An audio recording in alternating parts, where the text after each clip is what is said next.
এবং দেশনেত্রী বেগম খালেদা জিয়াকে আল্লাহ পাক যেন বেহেশত নসিব করেন এবং আরাফাত রহমান কুকুকে যেন আল্লাহ পাক বেহেশত নসিব করেন। জুলাই অগস্টে যারা ইন্তেকাল করেছেন তাদেরকে যেন আল্লাহ পাক বেহেশত নসিব করেন। আজকে বাংলাদেশ তাঁত বোর্ডের আওতাধীন Narsingdi textile engineering college Narsingdi ক্যাম্পাসের দিনব্যাপী জব ফেয়ারের উদ্বোধনী অনুষ্ঠানে প্রধান অতিথি জনাব শরীফুল আলম উনি আজকে অনুপস্থিত, রাষ্ট্রীয় কাজে উনি আসতে পারেন।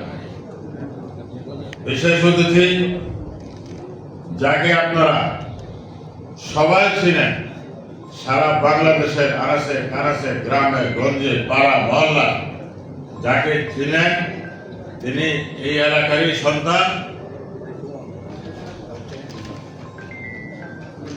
উনি এই এলাকারই সন্তান। দেশনেত্রী বেগম খালেদা জিয়া অত্যন্ত আস্থাভাজন ছিলেন। অ্যাডভোকেট শিরিন সুলতানা মাননীয় সংসদ সদস্য, সংসদীয় আসন 302, সংরক্ষিত মহিলা আসন 02 এবং সদস্য স্বরাষ্ট্র মন্ত্রণালয় সম্পর্কিত সংসদীয় কমিটি। তিনি দেশনেত্রী বেগম খালেদা জিয়ার আপনারা সবাই জানেন আস্থাভাজন ছিলেন সেই ব্যক্তি ডক্টর শিরিন সুলতানা। বিশেষ অতিথি জনাব শরীফউদ্দিন আহমেদ চৌধুরী, সদস্য সচিব বস্ত্র পাট মন্ত্রণালয়। এবং আজকে যিনি সভাপতিত্ব করছেন উনি যুবদলের সাবেক সহসভাপতি ছিলেন, রাজপথে আন্দোলনের সংগ্রামে নিশিরাত্রে যিনি রাজপথ কাঁপিয়ে তুলেছিলেন।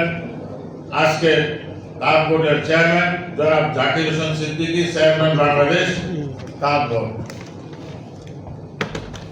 আমি বিশেষ কিছু বলবো না, আমার অনেক কথা ছিল সারা বাংলাদেশের তাঁতিদের আদায়, তাদের কথা বলার জন্য আজকে যারা চেয়ারম্যান আছেন, সচিব আছেন, এমপি আছেন, তাদের কাছে আমার বিনীত অনুরোধ যে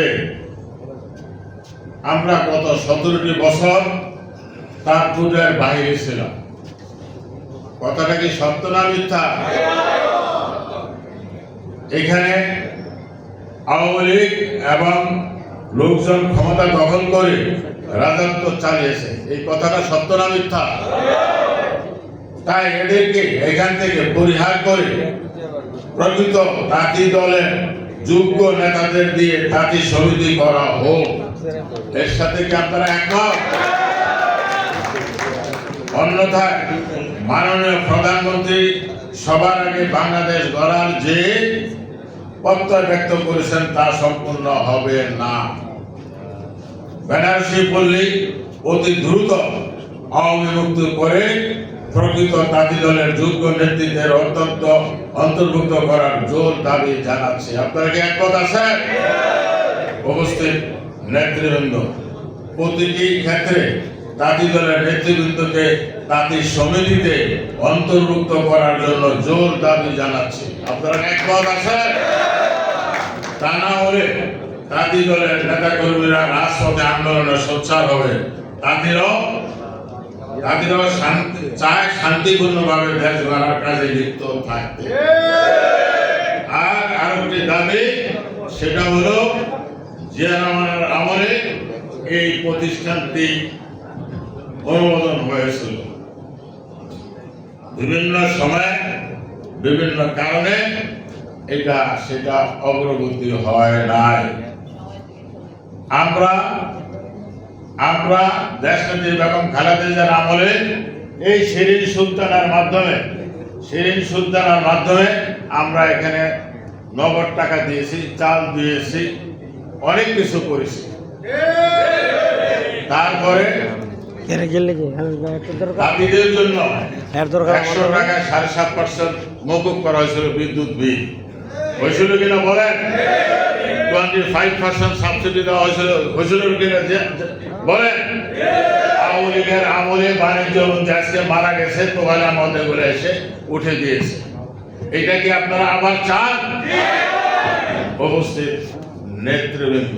আর এই যে টেক্সটাইলটি, এটা এখন বস্ত্র মন্ত্রণালয়ের আন্ডারও আছে। এটা আমরা চাই তার বোর্ডের আন্ডারে দেওয়া হোক এককভাবে। আপনারা চান কিনা বলেন? আমাকে বারবার সিদ্ধান্ত দেওয়া হচ্ছে। আমার অনেক কথা ছিল, সারা বাংলাদেশের তাঁতিদের কথা ছিল। আমি তাঁতি দলের প্রতিনিধিত্ব করি। আমার সংগঠন একটা অঙ্গ সংগঠন, 7 নম্বর অঙ্গ সংগঠন। আমাদেরকে ফেলে দিলে চলবে না। আমরা তাঁতিরা তাঁতি দলের তাঁতি সমিতিতে যেতে চাই। আমরা আওয়ামী লীগের কোন লোক এই 17 বছর এখানে কাটিয়েছে, তাদেরকে আমরা দেখতে চাই না। কথা ঠিক না?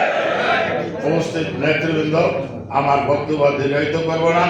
আমাদের প্রিয় নেত্রী এমপি ডক্টর শিরিন সুলতানা, বস্ত্র সচিব, চেয়ারম্যান সাহেব, এগুলো একটু দেখভাল করবেন।